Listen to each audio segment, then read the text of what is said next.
A palavra do Senhor veio a Jonas, filho de Amitai, com esta ordem: Vá depressa à grande cidade de Nínive e pregue contra ela, porque a sua maldade subiu até a minha presença. Mas Jonas fugiu da presença do Senhor, dirigindo-se para Tarsis. Desceu à cidade de Jope, onde encontrou um navio que se destinava àquele porto. Depois de pagar a passagem, embarcou para Tarsis, para fugir do Senhor. O Senhor, porém, fez soprar um forte vento sobre o mar, e caiu uma tempestade tão violenta que o barco ameaçava arrebentar-se.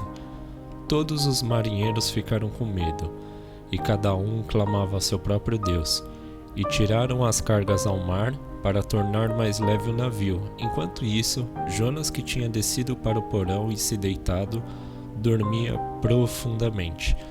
O capitão dirigiu-se a ele e disse: Como você pode ficar aí dormindo? Levante-se e clame ao seu Deus, talvez ele tenha piedade de nós e não morramos. Até aí. Eu acredito que quando a gente abandona o nosso chamado, aquilo que Deus confiou a nós e não a outras pessoas, e é algo que Ele exclusivamente quer que de alguma forma se cumpra em nossas vidas, às vezes Deus ele precisa apertar assim a nossa vida, como Ele fez com Jonas. Ele deu uma ordem para Jonas, mas Jonas, com muito medo de cumprir o seu chamado, de cumprir o seu propósito, Jonas fugiu. Jonas ficou tão apavorado que ele simplesmente pensou: eu vou por outro caminho, não vou para onde Deus quer que eu vá, eu não vou para Nínive, eu vou para Tarsis e acabou. E tá tudo certo. Só que no meio do caminho Deus mandou uma tempestade tão forte que o barco começou a despedaçar e todo mundo entrou em pânico e desespero. Os marinheiros dentro do mar, eles começaram a tirar sorte para ver que, assim, quem de nós que tá amaldiçoado nesse barco? Quem que é o problema aqui? Porque não é normal esse tipo de tempestade, assim, do nada surgiu a tempestade. Até que eles conseguiram compreender, e com a confissão, que era Jonas. Jonas era o problema. E eles entenderam que Jonas estava fugindo do Senhor. E eles tiveram a princípio um pouco de misericórdia, de não querer se desfazer de Jonas, de lançar ele naquele mar, porque era impossível que ele fosse sobreviver. A consequência de Jonas não ter obedecido ao Senhor foi, a partir do momento que os marinheiros lançaram Jonas ao mar, aquela tempestade violenta cessou.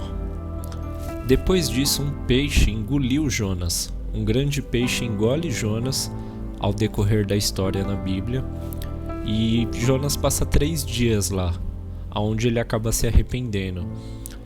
Essa passagem da Bíblia, ela mostra assim: quando a gente abandona, não aguenta, fica com medo. Eu também fico com medo, eu tenho muito medo de exercer o meu chamado. Eu sempre tive um certo pânico, um certo pavor.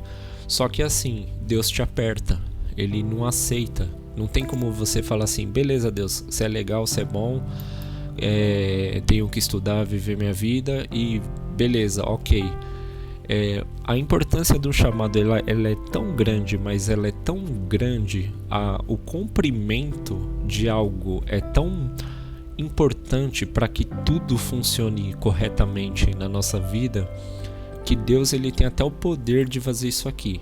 Esse aqui cumpriu o chamado, deixa eu recolher e trazer aqui para cima. Esse aqui não cumpre o chamado, tá impactando alguma coisa, deixa eu recolher assim mesmo também. É uma coisa que influencia até a nossa própria vida. A gente pode até deixar de viver. Então aparece assim, de um certo modo, parece assim: então se eu não cumprir a vontade de Deus eu vou morrer. É uma coisa assim que indaga, né? A pessoa fica com dúvida assim, tipo, mas basicamente a nossa vida, ela é um propósito. A gente não vive de forma aleatória. A gente não é simplesmente assim: nasci e é isso aí. Não, todo mundo tem um propósito. Todo mundo tem algo para cumprir. Todo mundo tem algo de importante nessa vida. Nenhum ser humano tem a sua passagem em vão, a não ser que ele queira que seja assim. E quando a pessoa realmente ela quer que tudo seja em vão, ela quer ter uma vida eloquente, geralmente a gente até costuma brincar assim, né? A pessoa vive na loucura, mas também não vive muito, né? Não passa dos 30, dos 40. Então é meio que uma brincadeirinha com fundo de verdade, porque toda existência, toda vida é muito preciosa. Então Deus não joga as pessoas no mundo de forma aleatória para não cumprir nada, só para ficar lá respirando. Então, creia que hoje, creia que essa palavra que chegou até você, creia que Deus quer sim realizar o propósito dele na sua vida, na sua família. A gente nunca sabe quantas pessoas a gente vai alcançar, a gente não sabe quantas vidas vão ser transformadas através da nossa vida. Por isso, não faça como Jonas. No final, Jonas tomou um choque por ter ficado 3 dias na barriga de um peixe, onde ele se arrependeu, onde ele clamou ao Senhor, e aí finalmente ele conseguiu chegar em Nínive, ele conseguiu pregar contra eles, onde um grande povo veio ao arrependimento. Então, Jonas precisou sofrer um pouquinho. Às vezes a nossa vida é como Jonas, né? A gente precisa ser pressionado, a gente precisa com que alguma palavra, alguma coisa aconteça em nossas vidas para que a gente finalmente cumpra o nosso propósito. Mas isso não é ruim, isso é algo bom. Isso não vai só te trazer problemas ou só te trazer prejuízos. Deus, ele sabe que às vezes precisa apertar e dói na pessoa, mas ele sabe que se ele fizer aquilo cria um gatilho para empurrar a pessoa para o lugar certo, como aconteceu com Jonas. Então, que o Senhor te abençoe aí com essa humilde aí palavra, e que você tenha uma semana abençoada, cheia aí de vitória, e que você consiga aos pouquinhos ir se arrastando, nem que fosse arrastando, né?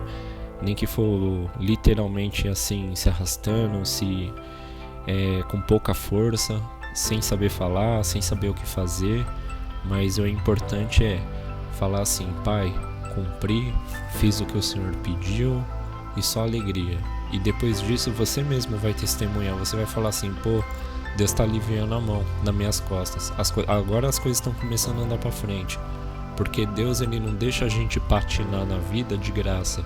A gente não começa a derrapar por ambos os caminhos que a gente quer seguir à toa, né? Então, andando com Deus, a gente não vive à toa. Então, sempre tem um propósito, sempre tem um porquê das coisas acontecerem. Mas o mais importante de tudo, a vida vai ser sempre mais difícil quando a gente não cumpre com a vontade de Deus. E cumprindo a vontade de Deus, você vai ter gozo, alegria, você vai ter restauração, você vai ter descanso, você vai ter alívio. Sempre vai trazer alegria para o seu coração, tá bom? Que Deus abençoe sua noite, que Deus abençoe seu dia, que seja aí uma semana de vitória. Um grande abraço.